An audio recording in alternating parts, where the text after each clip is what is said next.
México se inquieta por el contagio de COVID-19 del presidente López Obrador. Un contagio al que este lunes se sumó otro de primer orden, el del magnate Carlos Slim, el empresario mexicano más poderoso e influyente, demostrando que nadie es inmune al virus. En el cuarto país con más muertos del mundo por la pandemia en términos globales, muchos critican la despreocupación mostrada por el presidente y en particular su negativa a ponerse la mascarilla. El positivo de López Obrador ha obligado a aislarse a parte del gobierno, incluido el estratega de México contra la pandemia, Hugo López-Gatell, por haber estado en contacto con el mandatario. López Obrador ha publicado un tuit en el que explica que mantuvo una conversación telefónica con el presidente ruso Vladimir Putin, al que agradeció el envío de 24 millones de dosis de la vacuna Sputnik para los próximos 2 meses. Este lunes, el hijo del magnate Carlos Slim comunicó que su padre, que el jueves cumplirá 81 años, está contagiado, con síntomas leves. A este poderoso empresario, con una fortuna estimada en 52.000 millones de dólares, se debe el convenio firmado en agosto para contribuir a la producción entre Argentina y México de la vacuna contra la COVID-19 de AstraZeneca, que gracias a su donación será distribuida por toda Latinoamérica. El COVID-19 no perdona ni al poder ni a la riqueza. La Organización Mundial de la Salud dice que distribuirá 280 millones de dosis de vacunas en América Latina, donde se espera que la peor oleada aún está por venir. Nuestro próximo invitado, director del Instituto Interamericano por la Democracia, exministro de Defensa de Bolivia, doctor Carlos Sánchez Berzaín. Buenas noches y la apreciación que tiene usted a esta hora sobre lo que ocurre y lo que está por venir con el COVID-19 en América Latina. Mucho gusto, doctor Almor. Un saludo a toda la audiencia. Decir que se están viviendo momentos de gran crisis en toda América Latina, porque de México a la Argentina, pasando por todo Centroamérica y los países de Sudamérica, el crecimiento del nivel de enfermedad, de contagio y de mortandad es muy grande. Lo de México se repite en Colombia, lo de Colombia se está repitiendo en Ecuador, la crisis del Perú es insostenible. Bolivia acaba de superar los 10.000 muertos y hay un colapso en el sistema hospitalario. Y la Argentina está en una situación al borde de un caos después de haber tenido larguísimo periodo de cuarentena que no ha servido para frenar en los hechos este rebrote que se produce. En el Brasil hay una crisis y los pueblos están asustados, los gobiernos están desconcertados y el tema de la vacuna, que es un freno importante, es insuficiente. Los 280 millones de dosis que se ofrecen, además en plazos no determinados, no cubren el 50% de la población de América Latina, que tiene cerca de 700 millones de habitantes.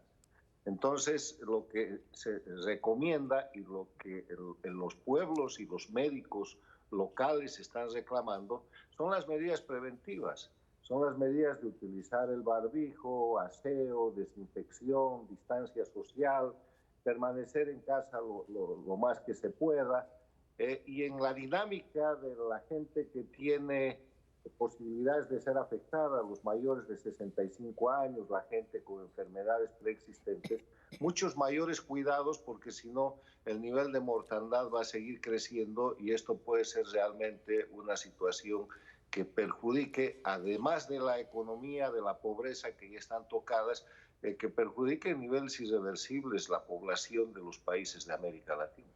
Doctor Sánchez Berzaín, hay un refrán que afirma que cuando Estados Unidos estornuda ya otras partes del mundo tienen catarro. ¿Eso aplica a esta situación? Lo que estamos viendo en Estados Unidos, lo que estamos viendo en Europa, en el mundo desarrollado, ¿pudiera tener un efecto multiplicador que desconocemos de la realidad en América Latina, en el tercer mundo, pero sobre todo en América Latina que nos ocupa a esta hora de la noche? Cuando se trata de temas de salud, la pobreza, la marginalidad y la desigualdad juega un papel en contra de las grandes mayorías. Y América Latina es una región de desarrollo en la cual los sistemas de salud, sobre todo en los países tocados por el socialismo del siglo XXI, Cuba, Venezuela, el Ecuador con Correa, la Argentina con los Kirchner, Bolivia, tienen situaciones en las cuales sus sistemas de salud están muy venidos a menos. Otros países con sistemas de salud un poco más fuertes, como México, como Colombia, como el Brasil, tienen problemas serios, pero todo está en relación a lo que son las oportunidades y el acceso a la salud, el acceso a los mecanismos de prevención y la disciplina que los gobiernos puedan llevar adelante. Lamentablemente, el tema del coronavirus en el aspecto de salud no está siendo exitosamente tratado, salvo, digamos, el caso del Uruguay, salvo alguna situación puntual en la cual podemos ver resultados en el Paraguay, en países pequeños.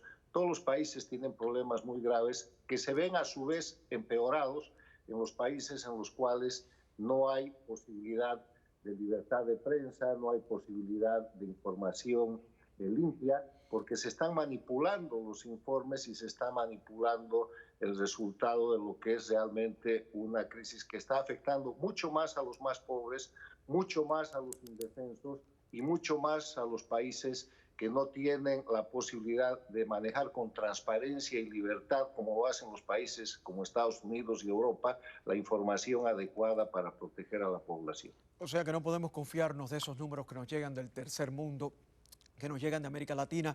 Hoy ha muerto un colega de cartera suyo, de la cartera de Defensa, el ministro de la Defensa, valga la redundancia, de Colombia, Carlos Holmes Trujillo. Esto indica que este virus no perdona. No perdona a nadie. El problema del virus es que es un problema de salud y es un problema que tiene que ver con la debilidad preexistente, con la edad y que tiene que ver con un virus que se va fortaleciendo y con las previsiones que toma la gente. Y hasta aquí, después de más de un año de pandemia, lo que se ha aprendido es que hay que mantener distancia social, hay que utilizar barbijo, hay que proceder a desinfecciones periódicas y no hay que buscar el peligro, mientras las vacunas que ya han llegado, gracias a Dios, hacen su efecto.